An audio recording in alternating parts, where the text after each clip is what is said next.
What's up, guys? My name's Sean. I'm the host of the NFT Talks podcast.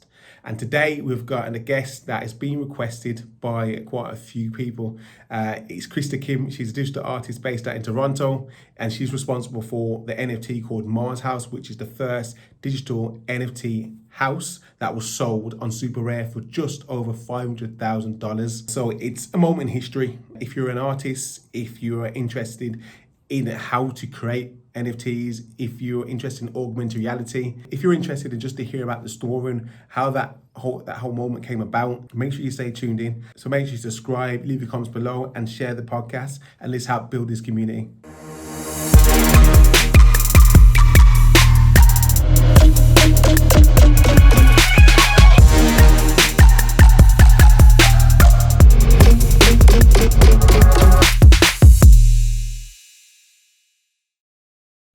Now, I'm here with, I call all my guests amazing, but I've been waiting for this guest to come on for a while. I know we've had a few complications, but I'm happy to have you on. I've actually got Krista Kim here, who is an artist based out in Toronto, and she is responsible for the creation of the NFT called Mars House.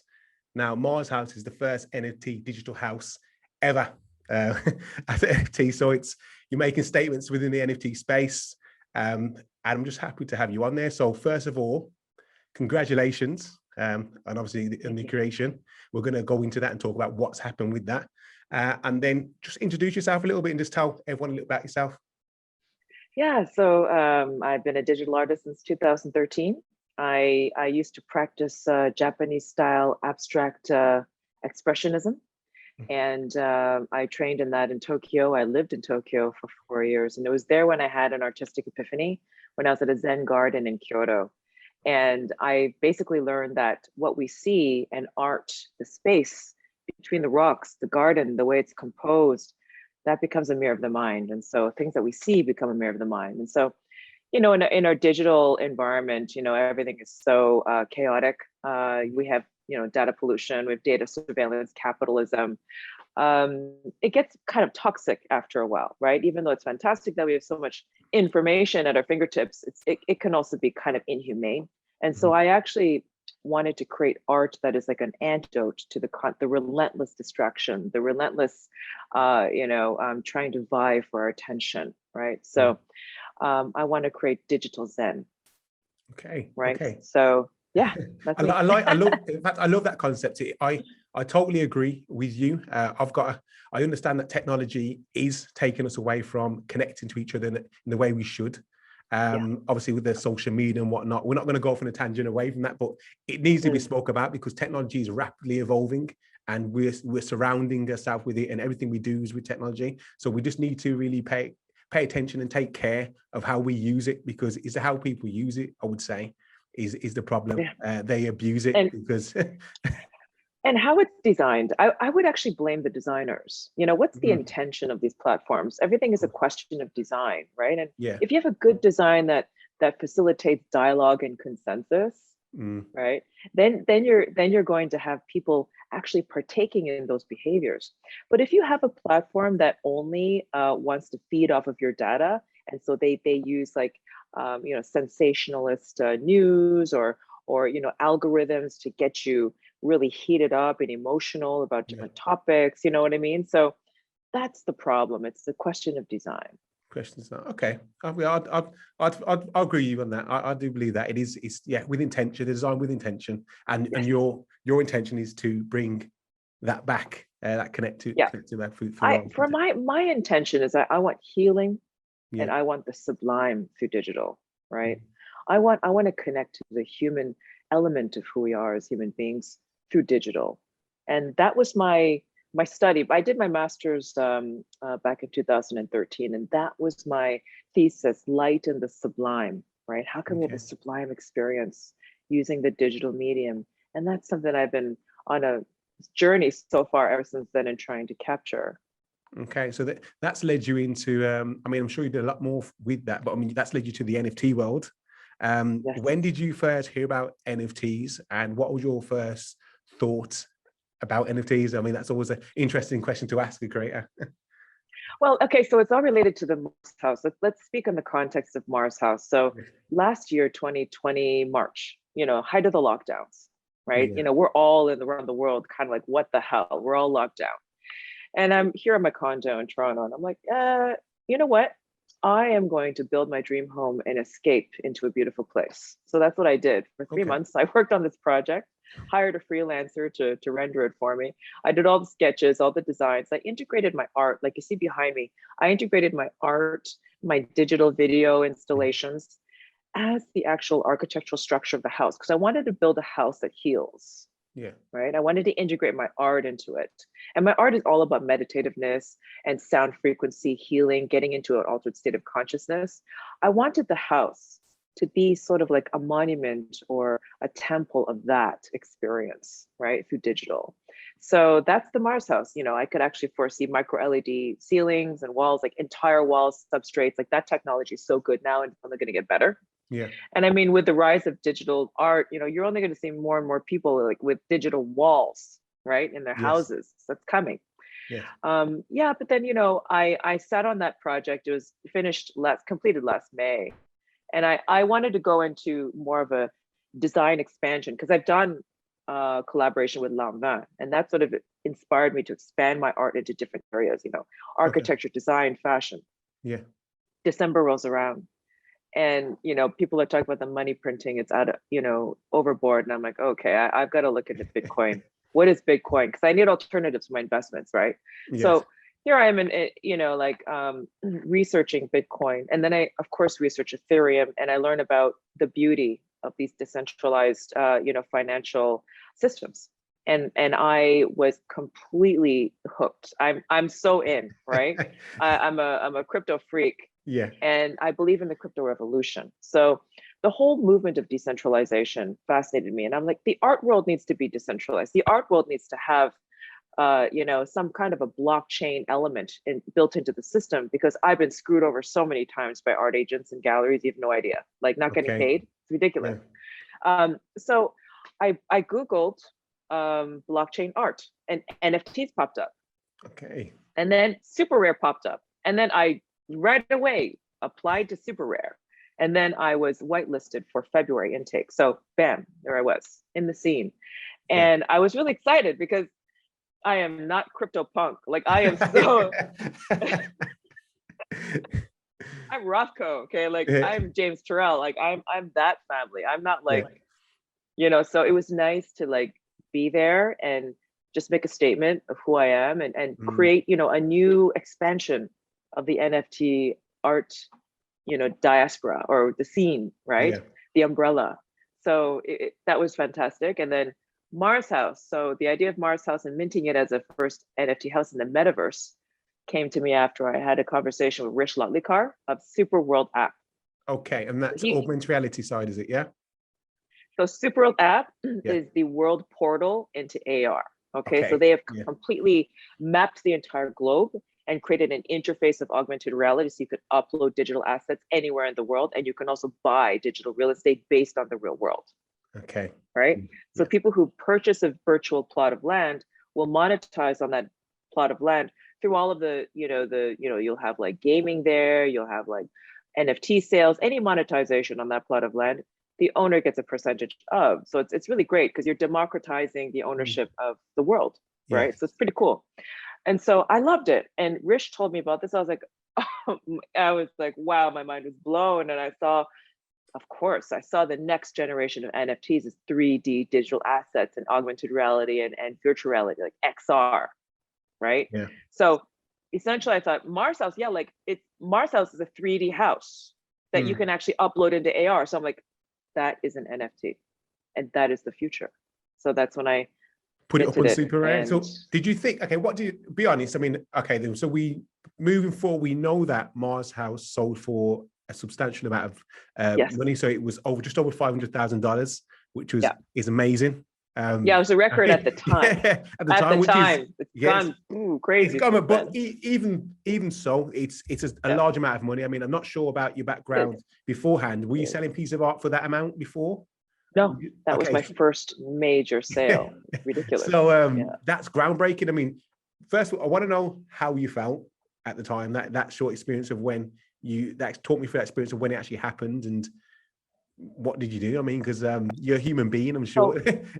yes, I was very, I was like, yeah, of course, I was like, yes, right. I was like, really, I was like, wow, like this is an incredible marketplace, is what I thought. I was like, Mm, the opportunities here, if you can actually create groundbreaking work, like yeah. really, if you can really strategize as an artist, plan properly, you could really do well in this space. And that's what I know, right? Mm, And so, when I minted the piece, I didn't have any, I was new to the space. I didn't know anyone yeah. really at all. So it was really amazing that Art on Internet discovered my art like the day after I minted Mars House, just scooped up a bunch of my work, and then he put a bid in for Mars House, and I'm like, I reached out to him Yeah. just so I can have a conversation about Yeah. what it is. So we Yeah. had this really deep conversation. He told me about his story. It's all about the group. It's actually, it's a group. It's a foundation, Art on Yeah. Internet, to Okay. support art of the future. So they're Okay. not just buying art to flip it and to make short-term gains or like a crypto, currency, right? Art to them is about actually investing in thought leadership and vision of the future, Mm, in the artist career, really focusing on the career of the artist and nurturing that. And I really appreciated that. Then, of course, on my side, there was so much synergy because, I believe that art can change the world, right? And through, the Mars House, I actually wanted to finance a tour of meditative healing art installations because we need that around the world. Like we need a movement mm, of digital art that brings us together because digital has been tearing us apart for all this time, right? The yeah. Capitol riots is the perfect cataclysmic example of what happens when technology runs amok and we have no control over our emotions and we're not being mindful of what we're actually participating in as a platform of technology, right? Yeah. So we need tech that is humane. We need tech that is about, bringing people together, that is good for us. And so I wanted Mars House to represent that. And also I'm doing a tour, a world tour with Jeff Schroeder, who is from the Smashing Pumpkins. He also Yeah. scored the music of the Mars House. Yeah. We're doing a world tour together. And we're also bringing in CFE Productions. They do Live Nation. So we're actually creating a tour globally to, Is this but going to this be would not. is this going to be an actual tour? Or is this going to be a Yeah, virtual tour? this is both. It's going to Okay, be both. physical. Okay. It's going to be XR. Everything's XR now, Yes. Yeah. right? Okay. Yeah. But we want to do physical, and we also want to have augmented reality in places where we cannot be. We can't just be everywhere, but we can have it as an installation for all people to access Yeah. and enjoy, right? So here's the thing. We basically, came to an agreement that the funds for the Mars House should go to a foundation and support this tour. Yeah. And I believe that all art, all NFT art can go in this direction, where artists can lead, social impact projects and sell the art to finance those projects. And I think that's the way we're going to make positive change in the world. Yeah. And I think it's really going to make an incredible dent in all the problems that we have in the world, right? Find effective solutions. And we could even create DAOs. Imagine DAOs like around the world, people who feel helpless at home, can't do anything about the environment. You think, oh my God, there's so much plastic in the ocean, but I feel helpless. What can I do here? I'm one person. Well, you can create DAOs and you can create real change through real action. Okay. So yeah, it's interesting, but it makes complete sense. Like the approach you're taking with art is art's been around for from ever, from that we've always created art, and this is where we've always expressed ourselves. And instead of going against, you mentioned about digital is tearing us apart, but instead of going against it, because you can't fight it, so instead against it, you need to embrace it and to make sure art is a part of what's going on, so you still can play your part to influence it and help people, and you're going to use it to help people in the future. Am I right? In regards to where that's Techism. That is Techism. Okay, yeah, and that's something you said. You explain to me just a bit about that, because that's I'm definitely interested. I've seen you put it on your site on Techism, and explain to the audience a bit about what that is and why you're doing that too also. So in 2014, I wrote this manifesto about Techism. And the reason why I did it's because I saw that the FANG companies were becoming really powerful. And even back in 2013, it was very subtle. Okay, they're building power. Yeah. But data is power. That is the new measurement of power in the world. Whomever owns your data controls you. Yes. Okay. So we have to understand that data sovereignty is a human right. It should be written into the human rights code globally, but it's not, because it's invisible and people are still very ignorant about what data means. It's our private information, and it's a currency now, right? And these companies, a lot of companies like Facebook are making billions of dollars because of this data. They're taking it from us for free. Right. We're we should giving be it for free because monetizing. we don't we're giving it for free, like us, even down to the points our statuses, everything we put, they take all the information, how long we're on there for and everything. I mean, I don't think a lot of people are aware. I know there's documentaries on Netflix that are trying to make people aware of it, but genuinely it's a bit too late because people are hooked. So I think they just kind of dismiss. I don't think it's too late. Oh no, I mean for people not to use it. If you just, I don't think people are just going to go, I'm not going to use this platform anymore because of this. Very good point. Right. It's very good point. There's mass adoption and you can't just erase that. Right. That's true. But what you can do is, okay, so Techism is about, imagine if there's an artist at the boardroom of Facebook, it would be a very different company than it is now, because artists are always thinking about humanity and the connection of technology to humanity. We need that bridge. Okay. Otherwise, if you only have technocrats and engineers and businessmen creating tech that actually affects our social behaviors and our culture, like they're in the business of culture creation, whether they know it or not. Right. So art needs to be there, or else it will become a blunt instrument of commerce that alienates the human population. Art is what bridges the technology to humanity and makes it for humanity, gives it that vision, like that ethos, right? Right at the inception. So I think that right now, artists should stop only focusing on painting and sculpture and just NFTs. Also think about the creation of a new civilization and how you can contribute to that in an effective way as an advisor. Get out there, write, essays, do podcasts, like get out there, talk about how technology should actually enhance human life and be good for us, right? Not make us the product. Yeah. So what's your thoughts on, okay then, so what is your actual thoughts on NFTs? And because I would also say, not argue, I'll bring a point across to yourself with that. NFTs is allowing utilization with smart contracts, which is going to enable people to engage in a different way that we've never before. So it's evolution, things are changing, it's the way we evolve. Like, even though we probably not met face to face, but we're connecting through the screen. And it is a way of connecting, isn't it? And we would never be able, I'm able to connect to you without being in the same country as yourself, which was never possible before. So we could argue that technology is enabling us to connect to people that more so than ever.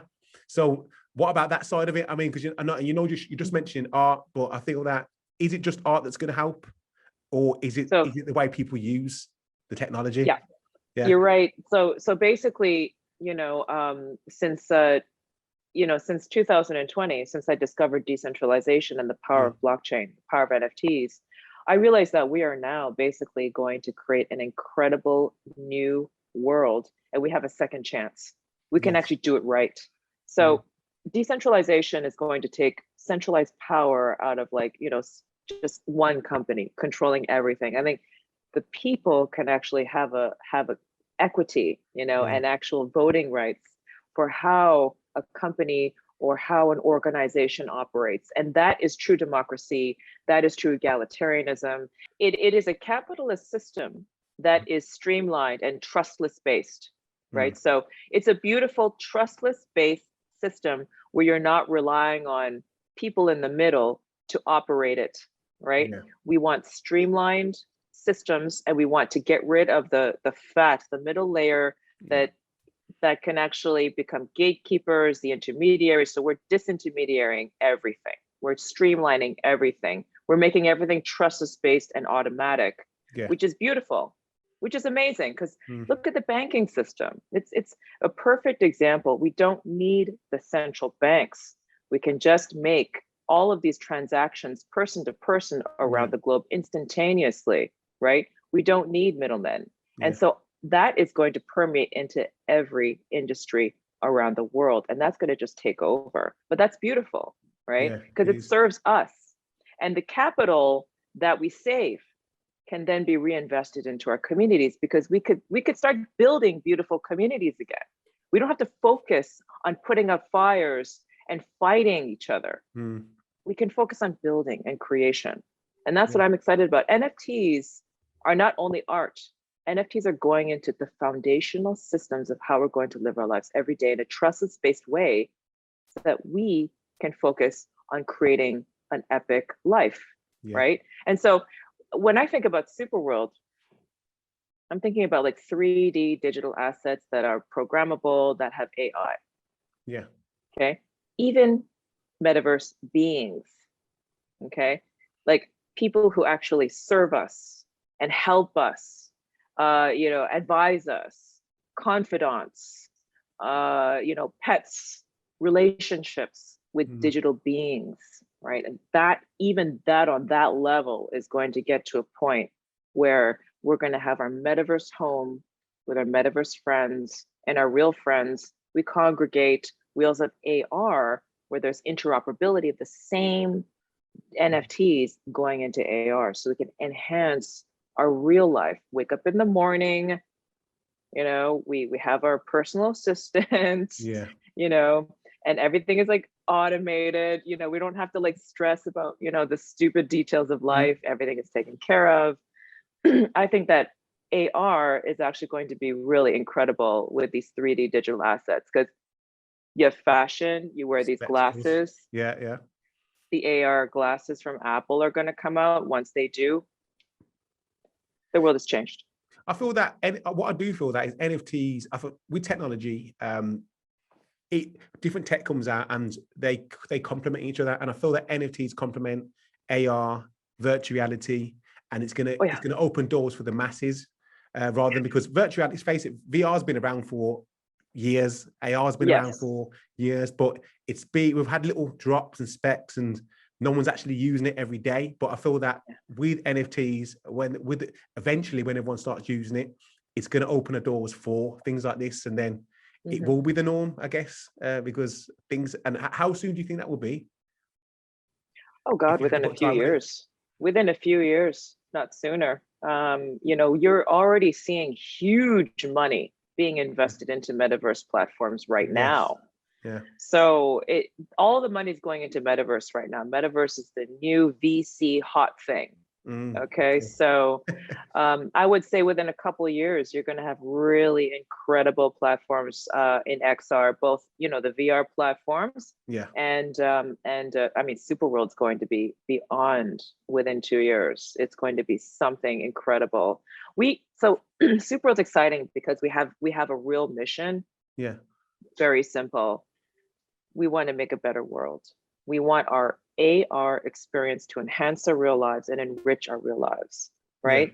And there are many different verticals of doing that. There's art, of course, experience, but there's also medical, okay? There's also education, there's real estate, there's everything. It's a world. And there's so many ways we can enhance it. When you say a better world, though, what do you mean by a better world? Because that would be down to opinion, wouldn't it? And okay, there could be 200 people in that company designing that better world, and from their perspective, it'll be a better world. But from the other 5, maybe 1,000 other people, that meant they not be a better world for them. So, who is it for? When you say a better world, what do you actually mean by that? So you have basically it's the participants in the world. And everyone so basically you have a lot of like artists, for example, who come to the platform and they just want to create beautiful, stunning experiences for people, right? And you have your filters, you can have beautiful exhibitions, you can sell your NFTs, you've got museums, and you've got brands who want to come in. And instead of using the same repetitive model before, like pre-COVID, right? Just having blaring ads, right? There should be more. You can actually have meaningful community interaction through the metaverse. It's about building community now. It's about adding value to people's lives through community and then building that and communicating. And it's all about that now. And I think Gen Z, especially, and Gen Alpha, this is a generation that is going to get this, and they will want metaverse interaction, and they want meaningful experiences, and brands and the whole world, everyone participating is going to co-create and collaborate. The new world is about decentralization, co-creation, collaboration, those three key pillars. And that's going to be all over the metaverse space. So Superworld's all about that. You know, we're open. We want to have like meaningful, and also the NFTs. We actually want every NFT to impact the real world positively, right? Yeah. So for every plot of land that's sold, we donate, we plant a tree in the world. We want actual on the ground NGOs to be attached to all the art that we sell on the platform, at least encourage that culture of like giving back, right, with every NFT, and have that NGO on the blockchain. So with repeated sales, they keep the support coming, right? It's not like a one-stop thing. It's a culture of giving, right? Yeah. And so we are actually supporting an art exhibition to support the Flint community, to support the clean water for Flint, Michigan, because they had a major lead poisoning problem like in 2018. Yeah. Like the city's taken care of like all the the main waterway pipes. Yeah. But the houses still need to be changed. There's still lead in the pipes for the houses. So there's a campaign that we want to support to actually help the households finance the changing of the lead pipes. And so we have artists that are doing AR show during the Flint Water Festival to raise funds, sell the NFTs that gives toward that toward that cause. Yeah. Written in the blockchain, so it's continuously supporting that effort. It's a first, okay? It's the first. It's going to be July 2nd, the first time. But this is just the beginning, because once we do one, we want others to be inspired to create on their own, and it's all about you. You go out there, you create your own event, and you make an impact, and it's all about that freedom to create on your own, on the platform. It's the world. It's awesome. Yeah. What do you think is what do you think is needed to help grow this space? I mean, you've touched on quite a few things in regards to the environment and how we're going to use art to improve the real world and whatnot, which makes complete sense. But what I would say is one of the things personally is that I feel that lack of understanding for an NFT, which it comes down to it, is in order to hit the mainstream, people do not understand NFTs. Never mind, they don't even understand crypto, and some people are scared of crypto and scared of change and whatnot. So what do you think is needed to kind of like just to tackle that in your eyes?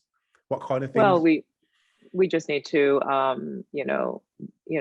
just keep moving forward and make inroads and make changes and make disruptive systems that prove that this model is better than the old. And I think DeFi, we're basically going to see DeFi really open people's eyes to the possibilities of what NFTs are in blockchain, right? Yeah. But I think that art is not a great example. I think that there's a lot of like glitz and glamour, right, related to it. I think it's fantastic, but it's not the only thing. It's just people are relating NFTs to art too much, but it's beyond that. It's all into revolutionizing systems, like entire enterprise systems, right, that we actually depend on, right? Even governance, which is a very controversial thing to say, I know. But if you look at like voting systems, I mean, if they were just on blockchain and through NFTs, that would basically reduce the time and effort and transparency. And real true democracy that's not tampered with. It's immutable. Unfortunately, we see that people who want to stay in power perhaps don't want to change a system that favors their situation. But change is coming, and Yeah. it's inevitable. Like, I don't think we have to put too much effort. We just have to, create those systems. And I think real estate is another interesting one. Yeah. There's a app called Is this Proppy.ai. when you say real estate, is this real estate in the real world in regards to like fractionalization of the NFTs, or? Oh, that's actually a good point also. There should be fractionalized ownership of everything. And Yeah. actually NFTs enables that. And that's a very good example. And Yeah. art would be wonderful. Like, museums are actually going out of business right now because of COVID, right? So a lot of them have to sell their beautiful collections. Why not allow the community to have fractionalized ownership of the work in the museum? It's their community, right? But with real estate, it's really interesting because there was the first house that was auctioned on Proppy.ai. It's basically a blockchain, real estate NFT platform. So this house was sold as an NFT from the Ukraine on this platform, and it's the first. Okay. So I think that real estate transactions are definitely going to be the next NFT market that's really going to take shape, because it's so easy to buy a house and on blockchain than in real life. Yeah, it is. And the thing is, it is pretty much, I mean, I always use it as an example. With buying a house, you have a deed, and that would be your token. It doesn't need to go to the land registry. You've just got it on the blockchain. You see who owns it and whatnot. It just makes sense. A lot of things with NFTs, it just makes things make sense. What things you may have not thought about because you've always done it that way, you change, and people don't question it. But I think, like I said, change is coming, and these things will be applied when people open their eyes and see what it really is. The revolution is peaceful. And it is efficient. Yes. It's peaceful.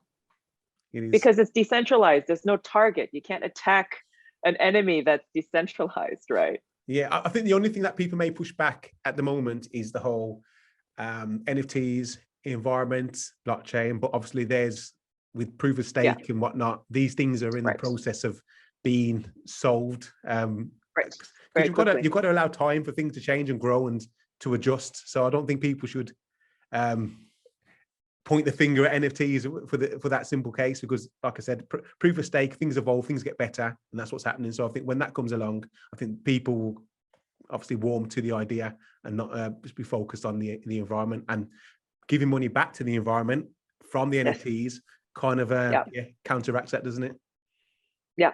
And I think that should be like just a cultural standard. Exactly. I think that we have to set that standard now, right? And the traditional art world was all about purchasing large pieces. Sorry, that's right, purchasing large pieces and putting it in your large house. I think that the future of art and art collecting will be purchasing art to change the world. Okay, I like that. And it's a good, I do like that. And I think when we take that approach, especially with, like I said, with the younger generation as they're coming up, they care about the environment. They care. They're more like the community. They care about what people are doing, what people are saying. So they were warm to this idea. They were warm to it. I believe it, because think about this. Okay, so I have two kids. My kids are 13 and 11. Yeah. My daughter's always on Roblox, right? Yeah. And so when she's on Roblox, I really pay attention to this platform. And it's fascinating to me because the kids of that generation that are on Roblox, what they're learning is co-creation. They're learning to give and create and contribute to a community. Yeah, right? True. They're not a passive, they're building, right. They're builders, right? And it's creative. If we're teaching kids to be creators on a platform and part of a community, that does not go away. That is only going to become more of a standard of way of thinking and the way that they process and actually live their lives. So the future is going to be about that. It's going to be about co-creation, about, okay, there's a problem that we want to tackle. Let's get together and do something about it with a DAO. Yeah. let's actually build in this world and make it a better place, because we are empowered to do that now.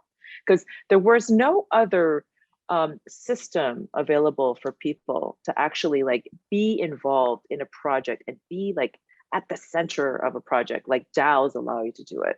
Yes. So, and it's trustless, right? So you can trust that your money is going to the right place. You know, it's transparent, every transaction. So it's going to change everything, and it's a welcome change. It is. It is. Talk to me a bit about what I want to gain a bit of a knowledge from yourself for the listeners, because I have a lot of creators contacting myself asking about the NFT space, how to do different things, how to sell an NFT. What tips and what do's and don'ts would you give to a creator? Starting with do's, what do's if someone coming into this space, whether they're established outside of the NFT world, because we also got to cater for them guys, because there are guys that they're unable to transfer what they've got in the real world to the NFT space that are there. So what advice would you give them? So are you asking about curators or artists? Artists. Okay. Artists, yeah. So for artists, I think that it's important to really research and understand the medium, right, and how it relates to your practice, right? So, you know, if you're a painter, for example, and you want to create an NFT, you can actually attach your paintings or sculptures to an NFT. But what is that NFT actually representing? Is it representing the 2D, or you're going to make a 3D? I mean, there are many options. It's endless. So take your time and really know what your strategy will be in terms of like how you're going to create and express yourself through this medium, right? And you can collaborate, which is the beautiful thing. If you're not a 3D artist yourself, you can collaborate with 3D artists, and you can collaborate with music artists too to create the music. So it really is more experiential, the NFT, right? It's an experience. So take that in mind. It's a different medium because the NFT is more than just a 2D thing. It's an experience. And eventually when you get into metaverse, you have to also consider that your work will live in the metaverse too.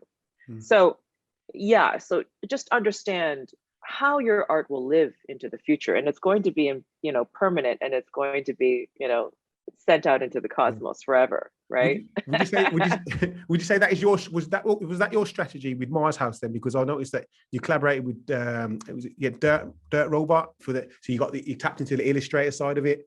Yes, I did. I did a in that wonderful. House. Yeah. I love Dirty Robot, and I love his work, and he's a wonderful artist based in Japan. Yeah.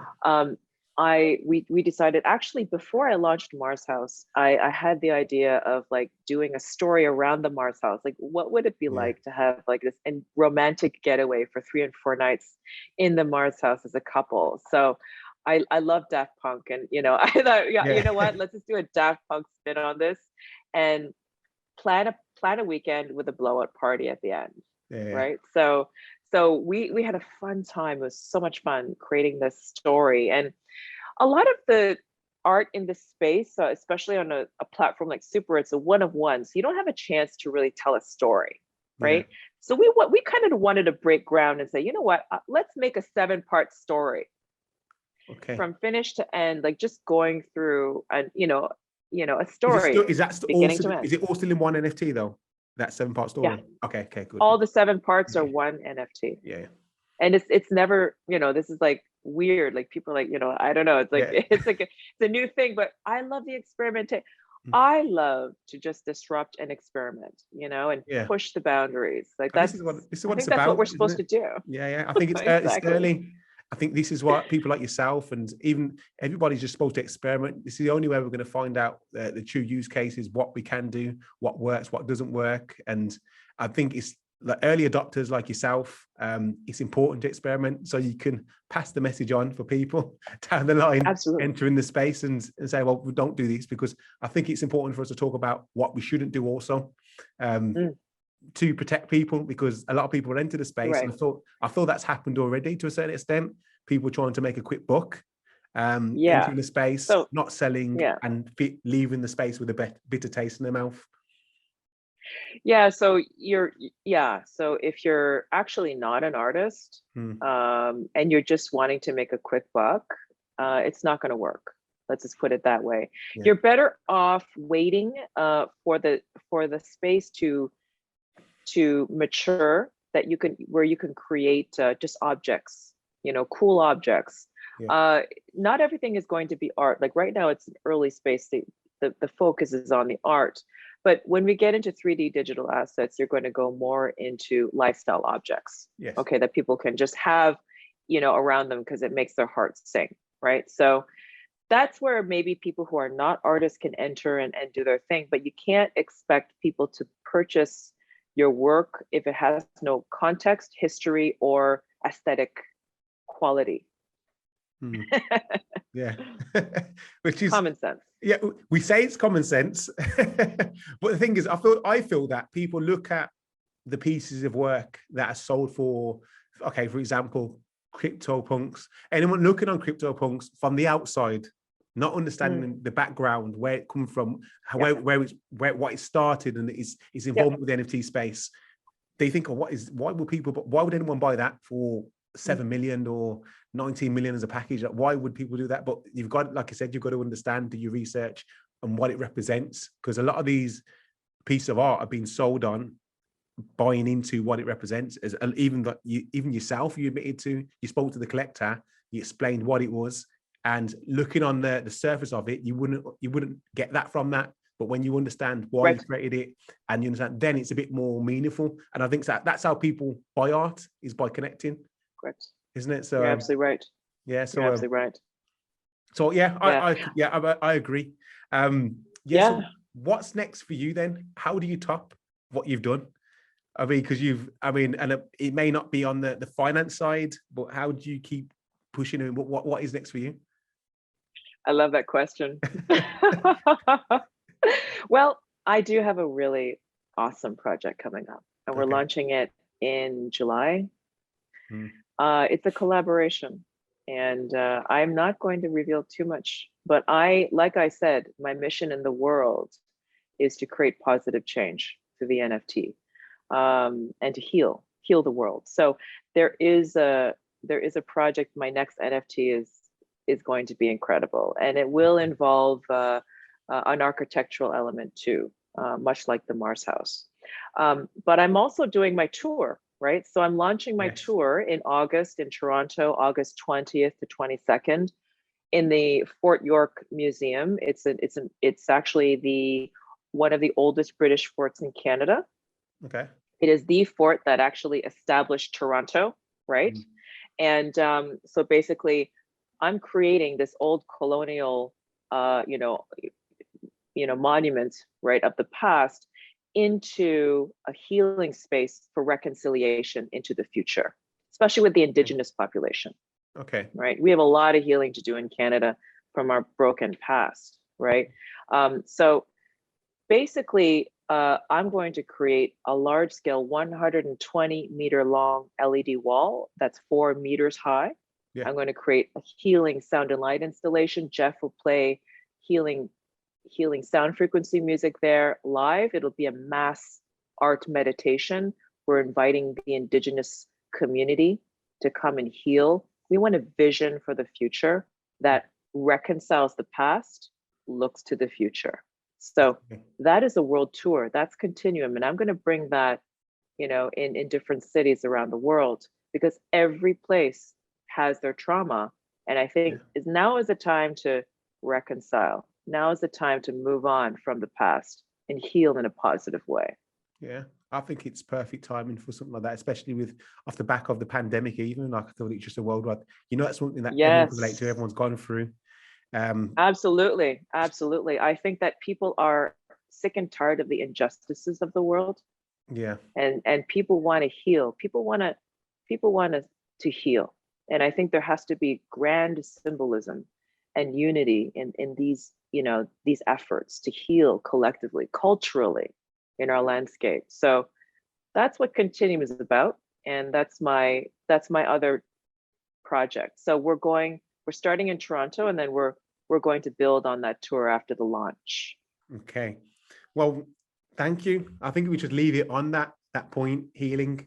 Thank you. I said we do need to heal. And I think that like I said, it's always important to speak to people like yourself, because if I didn't speak to you, you would just be the artist that created the first NFT digital house, whereas you're a lot more. I see you out there connecting, making moves in the community, making massive contributions to the community, which is important. So thank you, and congratulations on what you're doing. I look forward to seeing what you'll be doing in the future.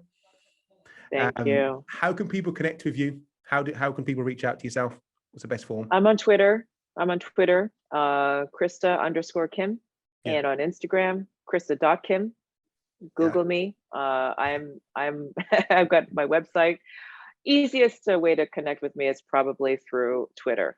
I'm really active there now, ever since I started the whole NFT thing, because I wasn't on there before NFT. Yeah, they've got a big community on there, isn't it? Twitter's a big community for NFTs, isn't there? So if you're into it and you're into Twitter, you should go on there.